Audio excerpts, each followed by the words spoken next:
Abre ali para mim no telão Lucas capítulo 10, verso de 1 a 4. Lucas capítulo 10, verso de 1 a 4.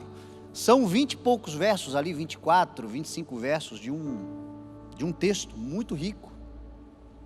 De Jesus enviando os 72 discípulos para uma missão. E eu quero ler apenas 4 versos, os 4 iniciais, para falar aqui, talvez 4 pontos importantes, sobre o ministério e o desenvolvimento do ministério, né? Da palavra do Senhor e dos lugares onde a gente vai e precisa executar aquilo que Deus nos capacita para fazer, nos envia para fazer. E aí o verso 1 vai dizer assim: depois disso o Senhor designou outros 72 e os enviou de 2 em 2 adiante dele, e a todas as cidades e lugares por onde ele estava prestes a ir. E disse-lhes: a colheita é grande, mas os trabalhadores são poucos. Peçam, portanto, ao Senhor da colheita que envie trabalhadores para a sua colheita. Verso 3: vão, eu os envio como cordeiros no meio de lobos. Verso 4: não levem bolsa, nem saco de viagem, nem sandálias, e não saúdem ninguém pelo caminho. Amém? Voltando lá no verso 1, pode voltar lá no verso 1. O texto aqui está nos mostrando que Jesus envia 72 discípulos, de 2 em 2, para irem adiante dele, a todas as cidades e lugares por onde ele estava prestes a chegar, a ir. 2 coisas importantes aqui. A primeira, eu creio que você já deve ter ouvido. Jesus disse a Salomão, quando eu digo que Jesus disse a Salomão escreveu Eclesiastes, e no final do livro de Eclesiastes ele faz uma confissão. Ele diz assim: as palavras dos sábios são como aguilhões, e a coleção dos seus ditos são como pregos bem fixados provenientes de um único pastor. Quem é o único pastor? Quem é o pastor dos pastores? Salomão teve uma revelação de quem era Jesus 1000 anos antes de Cristo vir à terra. Ele já reconhecia que toda a sabedoria, toda a palavra que ele escrevia, tudo que ele era, tudo que ele podia, tudo que lhe foi dado para governar como ele governou, foi o único pastor que lhe deu. E este único pastor revelou a ele que é melhor serem 2 do que 1. Porque a recompensa do trabalho de 2 é maior. É melhor serem 2 do que 1, Eclesiastes 4 vai dizer, porque se caem, se ajudam a levantar. Se estão com frio, se aquecem. Então, coisa ruim para um líder, alguém chamado para estar à frente das coisas de Deus, é ser centralizador, egoísta, o dono da verdade, o que faz tudo, deixa comigo, eu que vou fazer, eu quero do meu jeito, vou fazer melhor o trabalho melhor sozinho. Talvez para o teu negócio, o modelo do teu negócio, aquilo que você faz lá fora, secular, o trabalhar sozinho seja uma bênção mesmo. Mas no reino de Deus não funciona. Pelo menos não funciona tão bem quanto funcionaria se você tivesse um amigo, alguém para compartilhar. Jesus enviou de 2 em 2. Tudo que você for fazer no reino de Deus, encontre alguém que compartilha desse propósito. Pelo menos uma pessoa. Pelo menos alguém carrega a mesma coisa que você carrega. Pelo menos uma pessoa, na comunidade de fé que você está, na vida que você tem, pelo menos uma pessoa que você conhece, ela compartilha do mesmo sonho, da mesma visão, do mesmo desejo, do mesmo anseio, a vontade de chegar ao mesmo lugar. E se você a encontrou, convide-a para que ela participe. Isso é muito importante. Vai valer mais a pena, a recompensa será bem maior. Porque a bênção do Senhor, ela é sempre sacudida, calcada e transbordante. O transbordar de Deus não é o transbordo do desperdício, transbordou para cair fora. O transbordar de Deus é o transbordo porque do lado vai tocar mais alguém. Eu sempre faço uma analogia com aquela cascata de taças. Sabe a cascata de taças que a gente vê em alguns lugares? Que começa a colocar em cima o líquido, né? O suco, o vinho, enfim. Ele vai caindo e vai enchendo todas as taças. O reino de Deus é assim. Ele vai transbordando sobre vidas. Então é muito importante nós encontrarmos alguém para caminharmos lado a lado. Se você vai desenvolver qualquer projeto, não desenvolva sozinho. Chame alguém para orar com você, interceder por você, ir junto com você, lhe acompanhar. Talvez você esteja mesmo à frente, enfim, mas tem alguém intercedendo, tem alguém colaborando. Esse é um ponto, eu acho que até que é óbvio, né? Mas o segundo ponto que está aqui no texto, no verso 1, é algo que passa batido para muitas pessoas. Mas é uma estratégia de Jesus, intencional, deliberada e que deve estar na nossa consciência também. É necessário, é importante a propaganda promovida por pessoas que se pareçam, que tenham a identidade daquilo que virá, daquilo que está sendo proposto, daquilo que acontecerá. Algumas pessoas místicas, talvez, muito espirituais, além daquilo que precisa ser, talvez acham que o fato de Jesus, quando chegava nas cidades, multidões o aguardavam, era porque descia um anjo do céu, mexia alguma coisa e avisava no coração de cada pessoa. Não. Jesus fazia propaganda que ele estava chegando. Jesus tinha um departamento de mídia na congregação e no ministério dele. Jesus utilizava das plataformas de comunicação da época para avisar que ele iria passar. Só que ele não mandava qualquer pessoa, ele mandava pessoas que carregavam a sua identidade, que eram parecidos com ele, que faziam o que ele fazia. Inclusive eram dotados da autoridade que ele designava, que é parte dele, dizendo: olha, vão, curem, façam, mas anunciem às pessoas que eu estou chegando. Ou seja, quando Jesus chegava, estava tudo pronto. O poder da comunicação, o poder da propaganda, o poder da divulgação.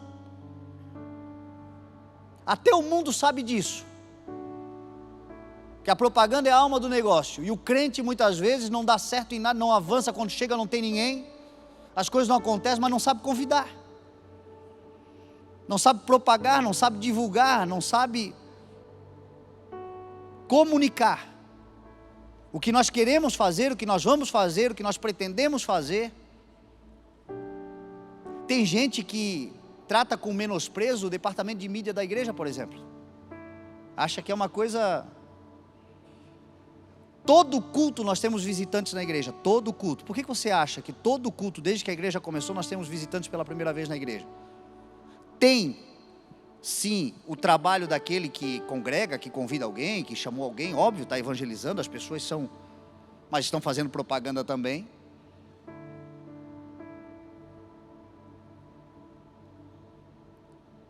Mas tem um projeto pensado nisso, utilizando as plataformas do momento. Na época do meu pai, por exemplo, a geração dos meus pais, quais eram os grandes veículos de comunicação? Rádio, TV. As igrejas que tinham canais, programas, né, de rádio, anunciavam em rádio e TV, elas eram conhecidas. Antes disso, eu me lembro ainda da época dos folhetins, dos jornais, os cartazes. Meu Deus, você falou uma coisa agora, Sandro. Eu me lembro quando eu era criança, que nós saímos de madrugada para colar cartazes dos cultos nos postes da cidade. O bispo é dessa época, né, bispo Eli? Já é dessa época, ele já era nascido nessa época. Não era? Nós pegávamos a caminhonete do pai, do tio Carlos, e saímos com cartaz, com um litrão de cola, pincelzão, parávamos em todos os pontos de ônibus para colocar no poste. Depois proibiram nós de colar no poste. Aí nós colávamos no ponto de ônibus. Propaganda. Quando chegava o dia do culto, tinha uma galera na igreja. Quem éramos nós? Os 72, que íamos adiante, avisando que Jesus ia passar naquele culto, estaria lá na igreja. Então entenda, meu irmão, que é intencional sim, que é importante sim. Aprenda a comunicar. Isso é o testemunho. Aprenda a propagar. Agora, se você carrega a identidade daquilo que você anuncia, a tua propaganda tem credibilidade.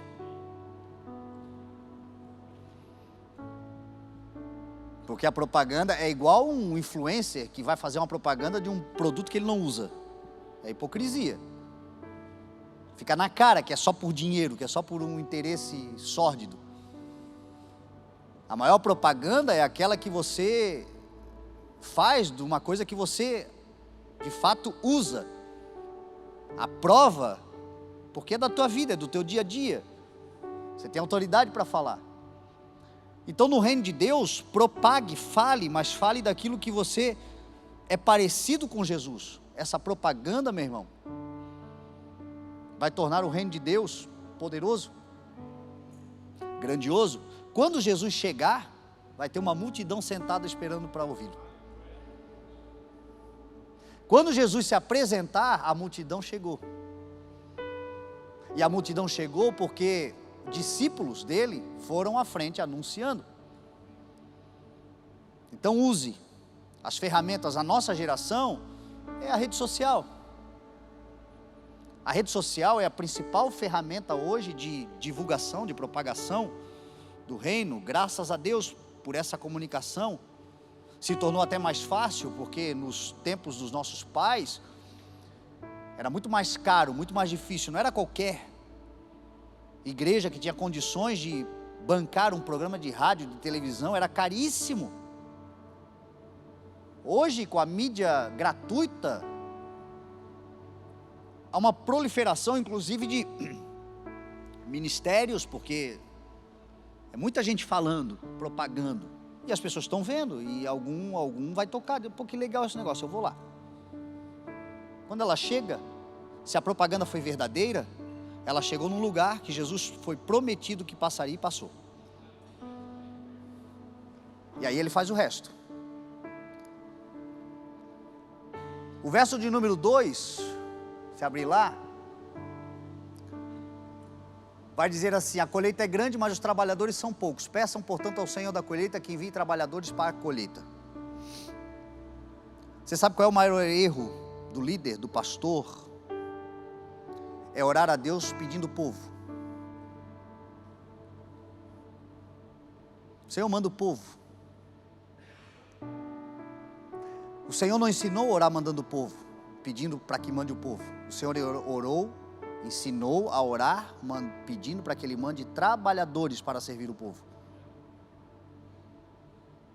Senhor, eu preparei tudo, está tudo pronto, agora envia o teu povo. O Senhor não ouve esse tipo de oração? Ouve também. Só que antes de Ele enviar o povo, Ele vai ver qual é a capacidade que aquela liderança tem para comportar o povo. Então, se você quer mais povo, não ore por mais pessoas, ore por mais líderes. Mais pessoas competentes. Mais pessoas qualificadas.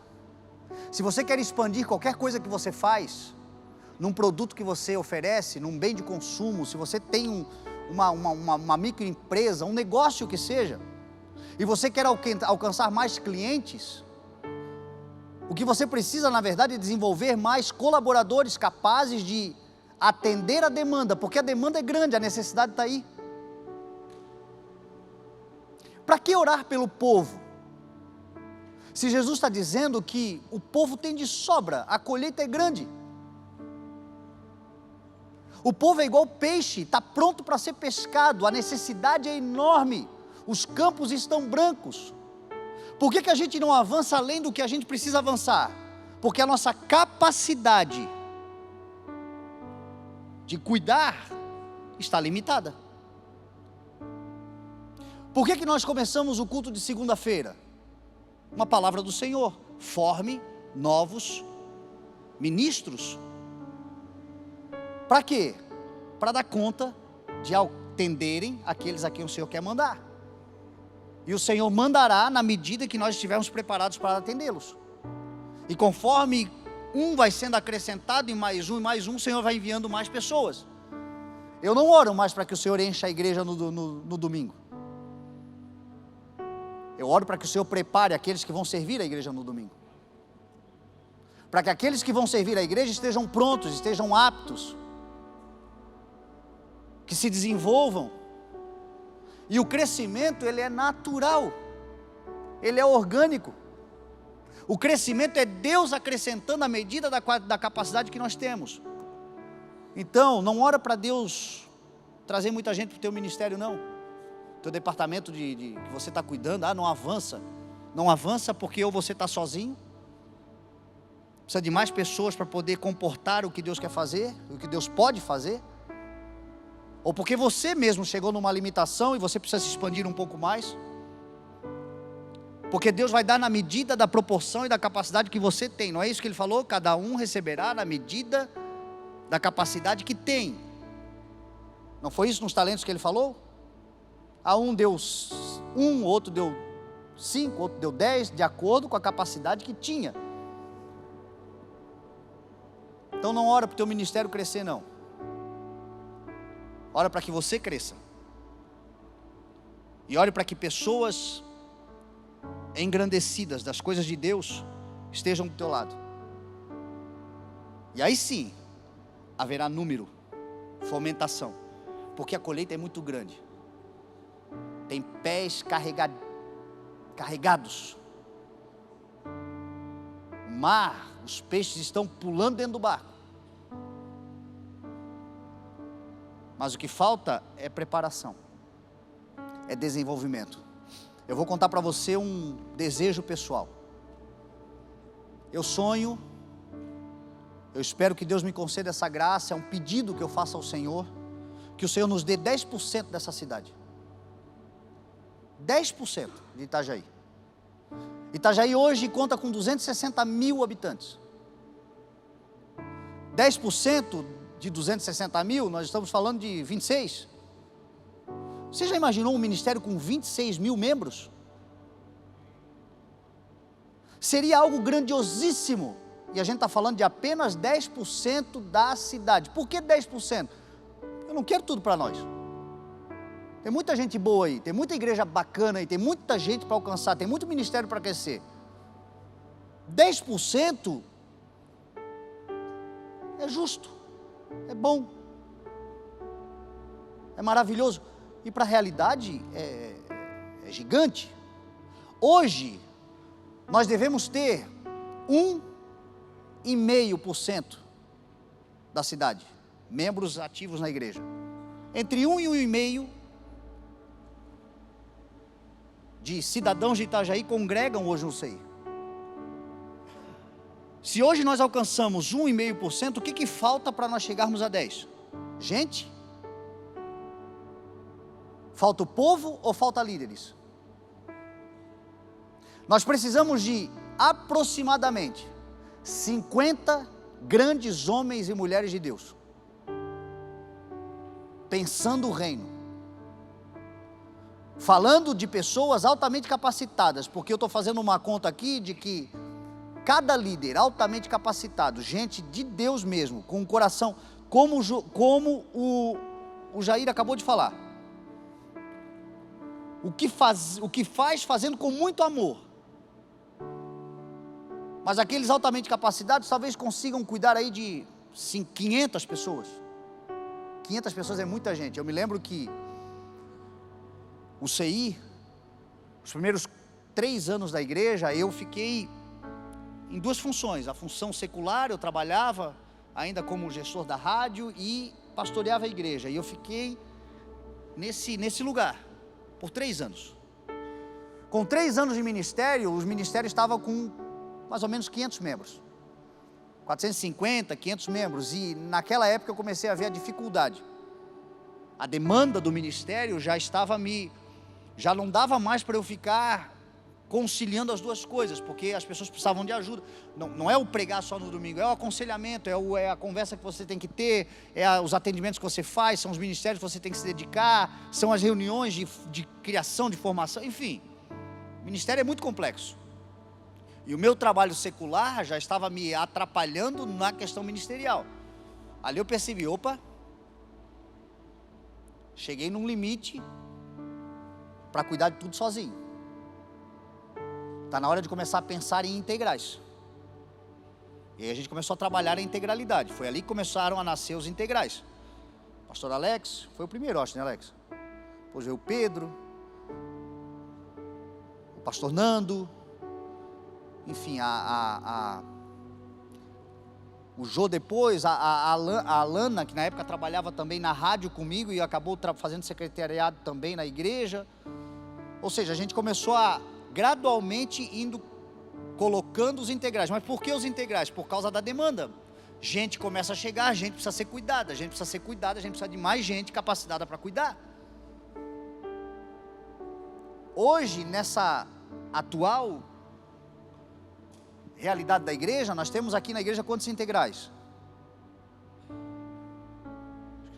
Não, temos quantos? Acho que a Anaísa sabe, a Anaísa que eu acho que são 8, 9 integrais dentro da igreja hoje. Isso aqui não é cabide de emprego. Todos eles foram orados por Deus, foram escolhidos no Senhor e mediante já a sobrecarga de algum, opa, esse aqui já está começando a ficar sobrecarregado, precisa colocar mais um, porque a igreja foi crescendo. Eu sonho com 10%, você acha que é possível?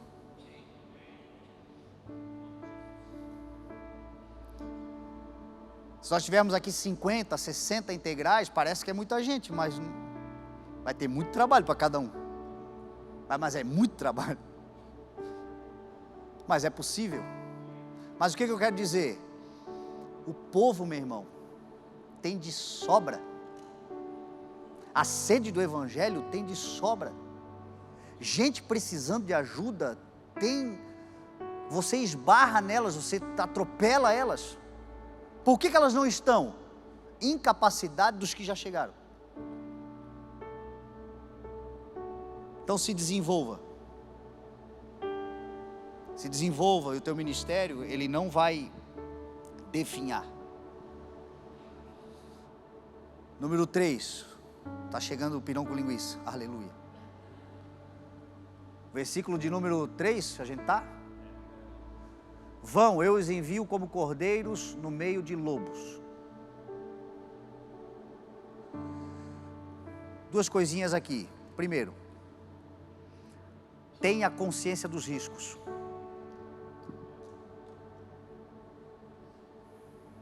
Você precisa considerar os riscos, e eles serão muitos. Decidir por uma chamada vocacional, um trabalho, uma palavra de Deus acerca de qualquer coisa, haverão riscos.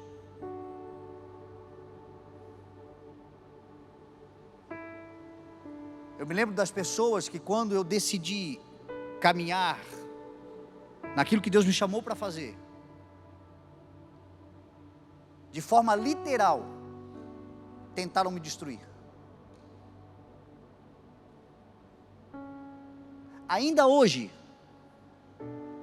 dentro dessa igreja, tem gente só esperando uma oportunidade para me derrubar.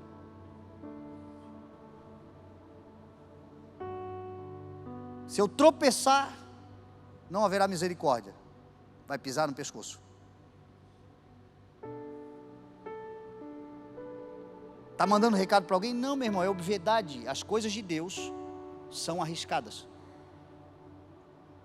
Você entra numa seara de uma guerra poderosa contra principados e potestades, contra agentes dominadores desse mundo de trevas, e muita gente contra você. E o que te garante é a força do Senhor na tua vida, é o poder do amor do Senhor na tua vida, é o chamado que o Senhor te deu. Mas haverão riscos.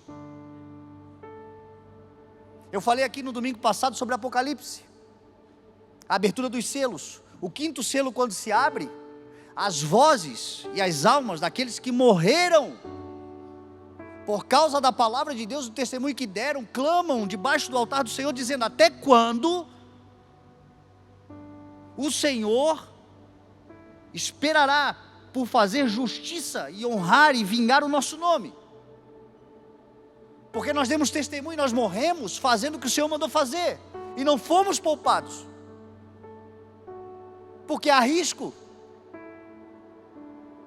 Jesus disse: a uns matarão, a outros jogarão, a outros desprezarão, a outros serão abandonados, haverão riscos.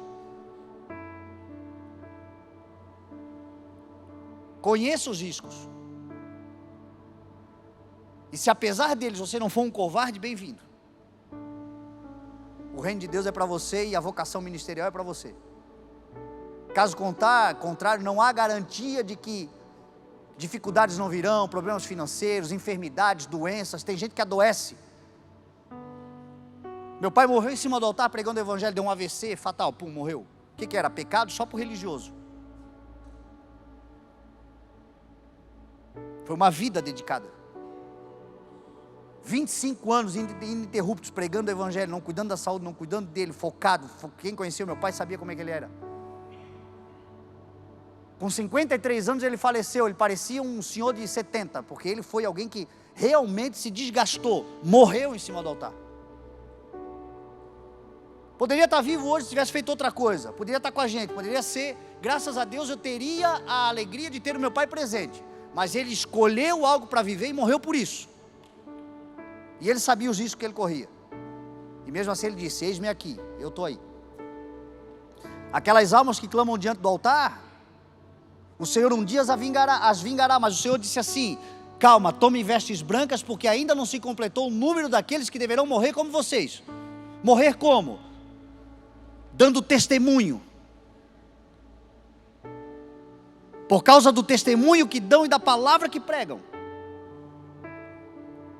Às vezes a morte não é física, mas morre muita coisa na nossa vida. Morre relacionamentos, morre geografias, lugares que a gente ama e que gostaria de ficar, e de repente o Senhor nos move.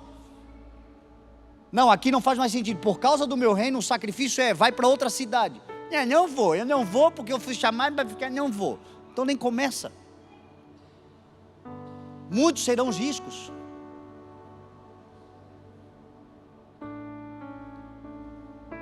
Talvez o padrão de vida diminua, não sei, pode ser, é um dos riscos. No meu caso isso aconteceu. Vivo uma vida muito abençoada, graças a Deus, eu não tenho do que reclamar. Mas a minha vida no secular, se eu quisesse dinheiro, lá eu estava ganhando. Lá eu estava ganhando. Se fosse esse o meu foco. Vocês devem ir. Mas eu estou enviando vocês como cordeiro no meio de lobos.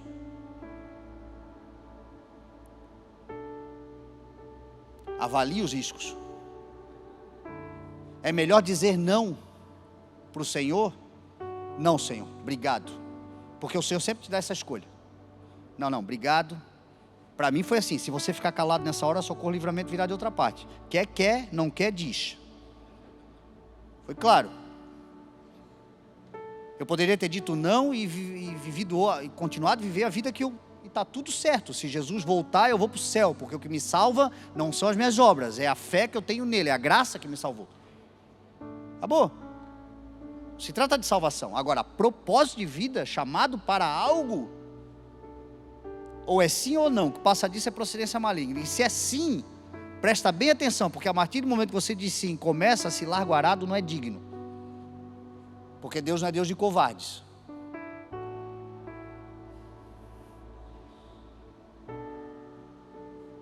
Paulo vai dizer assim: nós não somos os que retrocedem e são destruídos, mas os que avançam.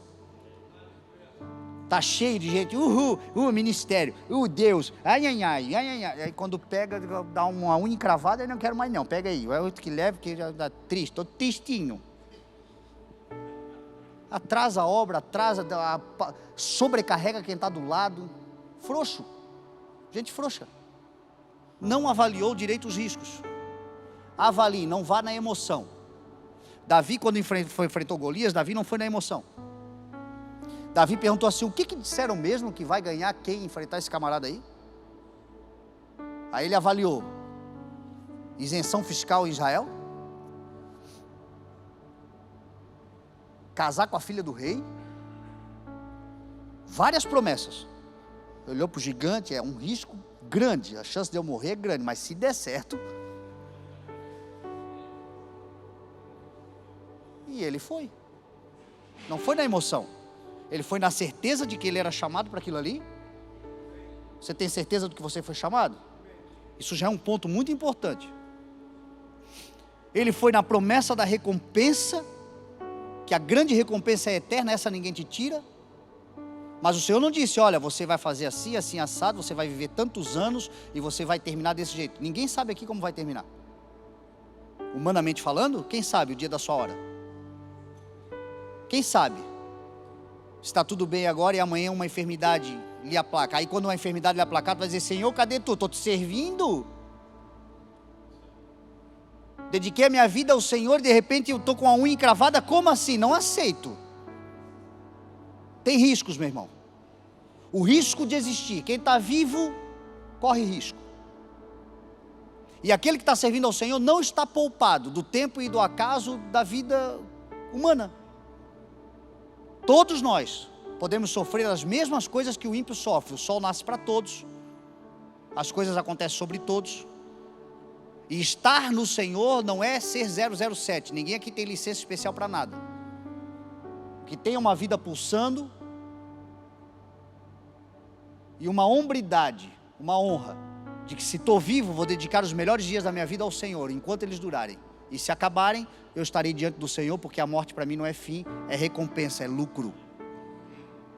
E ponto final. E lobos, né? Qual é o desafio de alguém que é filho de Deus? Continuar com a sua natureza de ovelha lidando com lobos. Você está preparado para não deixar que os lobos mudem a tua natureza de ovelha? Se você está preparado para lidar com lobos e não mudar a tua natureza de ovelha, bem-vindo ao reino de Deus. Porque Jesus disse assim: eu envio vocês como ovelhas no meio de lobos. Vocês lidarão com muitos lobos, mas vocês não deixarão de ser ovelhas. Você está preparado para lidar com o ódio, se vingando em amor? Você está preparado para lidar com a ingratidão, se vingando em generosidade?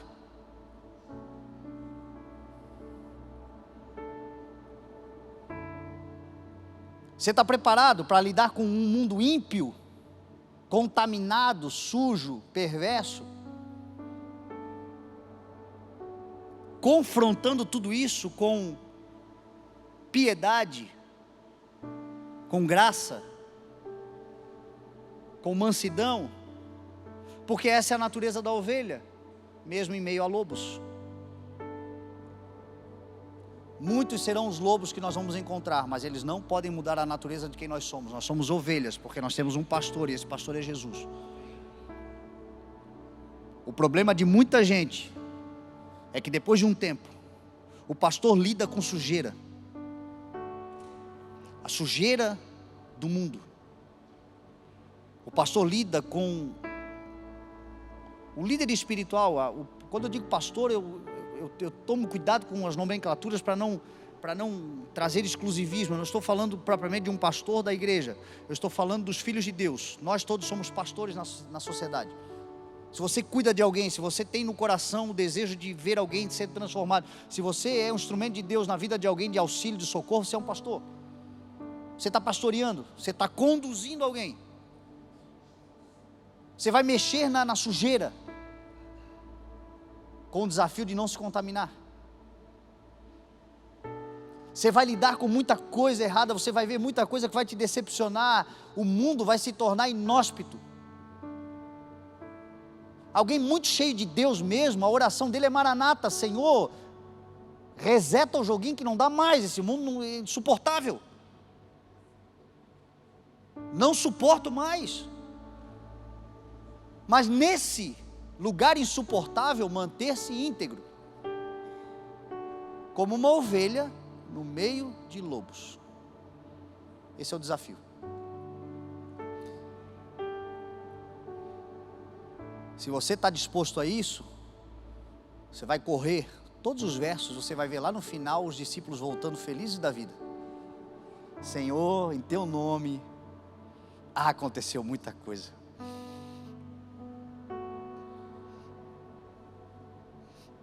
Em teu nome, tudo que eu perdi foi lucro. Em teu nome, todos os males foram transformados em bênçãos. Em teu nome, todos os açoites me deram a alegria de dar graças a Deus por estar apanhando por causa do Senhor. Em teu nome nós vimos coisas extraordinárias acontecendo, como valeu a pena. Como eu disse, a segunda-feira são segundas-feiras desmotivacionais. Para todo emocionado. Mas para quem anda no Espírito, vai dizer assim: Senhor, seja o que for, eu estou dentro, eu quero. Mas o meu culto é racional, eu não vou na emoção, eu vou na razão. Cheio do Senhor, mas com uma mentalidade consciente, de análise, de cálculo, de racionalidade. Porque é disso que o Evangelho precisa. De gente racionalmente espiritual. Gente que está pelo Senhor, está com o Senhor, tomou uma decisão madura. E aí, as intempéries, as adversidades, os mimimis, não sei o que, é tanta coisa. O que tem de gente jogando tudo pro alto, e você vai ver, é besteira. Porque é desequilibrado emocionalmente, porque tomou uma decisão na emoção, porque é imaturo, porque não avaliou os cálculos, porque não percebeu que não é brincadeira o negócio, é uma coisa séria, o reino de Deus. Mas quem fizer todos esses cálculos, se pular para dentro, é uma bomba na mão do Senhor. E eu oro ao Senhor, que o Senhor nos dê condições de nos ajuntarmos. Uns 100 desses. E Deus vai nos dar. Pelo menos 10% dessa cidade em nome de Jesus. E nós vamos cuidar dessa parte. Os outros 90, outros que se preparem. Mas a minha alegria é um avivamento, a minha oração é por um avivamento. Eu digo isso desde que eu me converti, desde que a gente começou a igreja. Se nós entendermos o que o Senhor quer fazer, os templos da cidade não comportarão a glória de Deus. Nada menos do que Itajaí para Jesus. Me reservo a condição miserável de muito bem preparados conseguirmos 10%. Mas alguma coisa a gente já pode fazer. Mas isso não demanda de gente. Gente tem para todo lado. Necessitada de ser salva. Demanda de líderes, homens e mulheres preparados, dizendo: Senhor, eis-me aqui. Racionalmente decidido, avaliando todas as coisas, me colocando no preparo, na forja, deixando o Senhor trabalhar sobre mim. E aconteça o que acontecer, voltar atrás para mim não será mais uma opção. Se nós conseguirmos essas pessoas, você vai ver o que o Senhor vai fazer através de nós. E eu creio nisso. Em nome de Jesus.